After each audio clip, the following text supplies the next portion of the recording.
नमस्कार, मैं रघुनाथ प्रसाद आज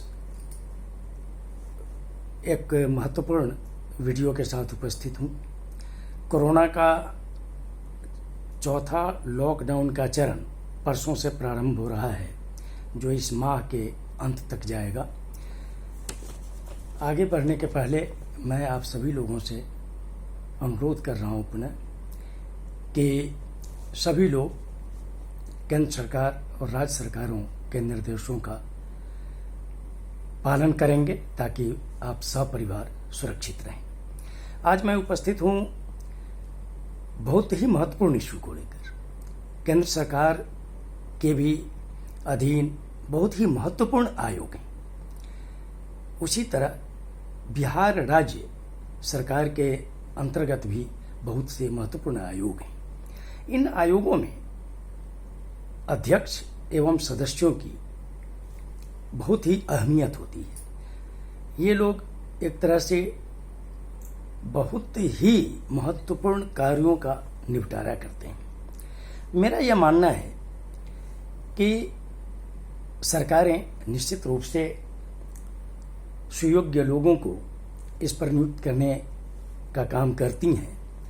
लेकिन कुछ बातें ऐसी हैं जो आज मैं इस वीडियो के माध्यम से व्यक्त करने जा रहा हूं कि इन महत्वपूर्ण आयोगों के अध्यक्ष पद पर और सदस्यों के पद पर भी हर वर्ग का उचित प्रतिनिधित्व होना चाहिए, ताकि न केवल अपने बिहार राज्य वरन पूरे देश में हर वर्ग के लोगों को यह लगे कि महत्वपूर्ण आयोगों में उनके भी वर्गों का समुचित प्रतिनिधित्व है, ताकि वहाँ पर जो भी कार्य होते हैं, चाहे वो नियुक्ति से संबंधित परीक्षाओं का संचालन है, उनके नियमों का, आरक्षण नियमों के पालन का सवाल है, या अन्य जो आयोग हैं जो नीति से संबंधित हैं, उनमें सभी वर्गों के प्रति न्याय हो सके। और इसलिए आज मैं ये एक सामने रख रहा हूँ कि जैसे केंद्र सरकार के बहुत से आयोग हैं, जिसमें कुछ महत्वपूर्ण आयोग हैं: संघ लोक सेवा आयोग, केंद्रीय सूचना आयोग, केंद्रीय मानवाधिकार आयोग, निर्वाचन आयोग, नीति आयोग, विधि आयोग, वित्त आयोग, विश्वविद्यालय अनुदान आयोग, ज्ञान आयोग, वन आयोग, खादी एवं ग्रामीण उद्योग आयोग। इस संबंध में मैं केंद्र सरकार से अनुरोध करना चाहता हूं कि जैसा हम सभी लोग जानते हैं कि पूरे देश के स्तर पर भी अनुसूचित जाति, जनजाति, अत्यंत पिछड़े वर्ग, अल्पसंख्यक एवं सभी वर्गों की महिलाओं की आबादी का प्रतिशत 90% है। और वैसी परिस्थिति में मैं केंद्र सरकार से अनुरोध करता हूं कि उस प्रतिशत के आधार पर सुयोग्य व्यक्तियों को अध्यक्ष एवं सचिव सदस्य के पद पर नियुक्त करने की कार्रवाई की जानी चाहिए, ताकि सभी वर्गों में विश्वास का संचार हो सके। अब मैं आता हूं बिहार राज्य के महत्वपूर्ण आयोगों पर। जैसे राज्यों में भी केंद्र की तरह कुछ ऐसे आयोग हैं जिसमें कि किसी विशेष वर्ग का प्रतिनिधित्व है। जैसे कि बिहार में भी सवर्ण जातियों के लिए सवर्ण जाति आयोग है, पिछड़ा वर्ग के लिए पिछड़ा वर्ग आयोग है, अत्यंत पिछड़ा वर्ग के लिए अत्यंत पिछड़ा वर्ग आयोग है, अनुसूचित जाति, अनुसूचित जनजाति के लिए आयोग है। तो इनमें तो सरकार की बाध्यता है कि आप उन वर्गों को प्रतिनिधित्व दें, लेकिन कुछ जो अन्य महत्वपूर्ण आयोग हैं, जैसे बिहार लोक सेवा आयोग, बिहार कर्मचारी चयन आयोग, बिहार विश्वविद्यालय सेवा आयोग, बिहार तकनीकी सेवा आयोग, बिहार पुलिस अवर सेवा आयोग, बिहार सूचना आयोग, बिहार मानवाधिकार आयोग, बिहार वित्त आयोग, केंद्रीय सिपाही चयन परिषद, बिहार वन आयोग, इन आयोगों के अध्यक्ष पद पर जो लोग हैं उसके संबंध में भी सोचने की बात है कि क्या इनमें अध्यक्ष पद पर या सदस्यों के पद पर एक समानुपातिक प्रतिनिधित्व अनुसूचित जाति, जनजाति, अत्यंत पिछड़ा वर्ग, अल्पसंख्यक एवं सभी वर्गों की महिलाओं का है। हमारे बिहार राज्य में मैं पुनः ये बतलाना चाहूँगा कि अनुसूचित जाति एवं अनुसूचित जनजाति के लिए क्रमशः 16 और 1% आरक्षण सरकारी नौकरियों में है। अत्यंत पिछड़ा वर्ग और पिछड़ा वर्ग के लिए क्रमशः 18 और 12% आरक्षण सरकारी नौकरियों के लिए है। और जो पिछड़े वर्ग की महिलाएं हैं, जिसमें SC, ST, MBC, BC आते हैं, उनके लिए 3% आरक्षण है। लेकिन इन वर्गों का प्रतिनिधित्व क्या जो मैंने नाम लिया आयोगों का, इसमें उसी तरह से होना नहीं चाहिए या होना आवश्यक है, ताकि लोगों में यह विश्वास जगे कि सरकार उचित प्रतिनिधित्व हर वर्ग को दे रही है। मैं बिहार के माननीय मुख्यमंत्री जी के कुछ सराहनीय कदमों का जिक्र अवश्य करना चाहूँगा। जैसे वर्ष 2009 में उन्होंने लोअर जुडिशियरी में, जो कनीय न्यायपालिका है, जहाँ मुंसिफ के पद की शुरुआत होती है, बिहार लोक सेवा आयोग के माध्यम से परीक्षा ली जाती है, उसमें अत्यंत अनुसूचित जाति और अनुसूचित जनजाति के लिए तो आरक्षण था, परंतु अत्यंत पिछड़ा वर्ग और पिछड़ा वर्ग के लिए आरक्षण नहीं था। उसमें बिहार सरकार ने 2009 से आरक्षण दिया।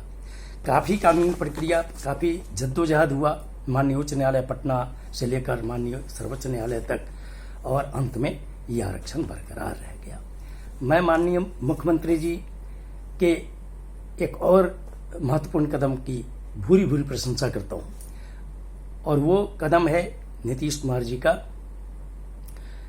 स्थानीय निकाय, जो ग्रामीण निकाय हैं, उसमें उन्होंने वर्ष 2006 से आरक्षण दिया अनुसूचित जाति जनजाति को जिले की आबादी के प्रतिशत के आधार पर, और अत्यंत पिछड़ा वर्ग के लिए 20% आरक्षण। उसी प्रकार 2007 से उन्होंने नगर निकायों में भी आरक्षण दिया। इसी प्रकार मेरा इसमें उनसे अनुरोध है कि वहाँ पर तो आरक्षण और बढ़ना चाहिए अत्यंत पिछड़ा वर्ग का, और पिछड़े वर्गों के लिए भी एक विशेष प्रावधान आरक्षण का होना चाहिए। लेकिन ये कदम जो वस्तुतः महात्मा गांधी, डॉक्टर भीमराव अंबेडकर, डॉक्टर राम मनोहर लोहिया और जननायक कर्पूरी ठाकुर की विचारधारा के अनुरूप ये कदम है उनके, इसके लिए मैं उनकी भूरी भूरी प्रशंसा करता हूँ। लेकिन मैं उनसे पुनः अनुरोध करता हूँ कि आपकी नज़र, मैंने जो महत्वपूर्ण आयोगों का नाम लिया है, उनके अध्यक्ष पद और सदस्यों के पदों पर उचित प्रतिनिधित्व, जो मैंने कहा सभी वर्गों का होना चाहिए, इस ओर मैं उनसे पुनः अनुरोध करता हूं कि इस पर आगे से जो भी नियुक्तियां हों, निश्चित तौर पर इस पर ध्यान दिया जाना चाहिए, क्योंकि सभी वर्ग की जनता इस बात को देखती है, जानती है कि वहां पर क्या हमारा प्रतिनिधित्व है। मैं एक उदाहरण के तौर पर, मैं ये एक सुझाव के तौर पर भारतीय नागरिक के रूप में, बिहार का वासी होने के रूप में मैं एक एग्जाम्पल भी देना चाहूँगा कि यदि कोई 10 महत्वपूर्ण आयोग हैं बिहार राज्य में, तो उस 10 में जो आबादी का जो प्रतिशत है, अनुसूचित जाति, जनजाति, अत्यंत पिछड़ा वर्ग, अल्पसंख्यक और सभी जाति की महिलाओं का वो 90% से ऊपर आता है। वैसी परिस्थिति में मैं एक एग्जाम्पल के तौर पर देना चाहूँगा कि यदि 10 अध्यक्ष पद हैं या 10 सदस्य पद हैं, तो इसमें एक रास्ता निकाला जा सकता है कि सामान्य जाति के 2 व्यक्ति उसमें लिए जाएं, 10 में अनुसूचित जाति जनजाति को मिलाकर भी 2 लिए जाएं, अल्पसंख्यक वर्ग का 1 लिए जाएं, और अत्यंत पिछड़ा वर्ग और पिछड़ा वर्ग को मिलाकर कम से कम 5 लिए जाएं, और ये जो कुल 10 हों, इसमें महिलाओं का प्रतिशत 50% होना चाहिए। मेरा एक ये अनुरोध है। मैं उम्मीद करता हूँ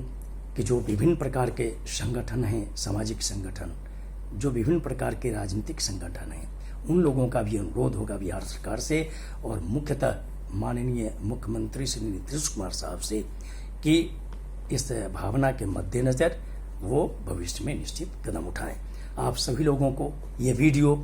अच्छा लगा हो तो निश्चित तौर पर आप इसे लाइक करेंगे, अपने कॉन्टैक्ट्स में शेयर करेंगे और सब्सक्राइब करेंगे, ताकि मेरे सभी वीडियो को देखने का आप सभी को अवसर मिले और उसके अनुसार अपनी भावना को व्यक्त करने का भी अवसर मिले। आप सभी लोगों को बहुत बहुत धन्यवाद। और इस आशा के साथ कि आप कोरोना से पूर्णतः सुरक्षित रहें, हमारी ये शुभकामना आप सभी लोगों के लिए है। सुरक्षित रहें। जय हिंद, जय बिहार।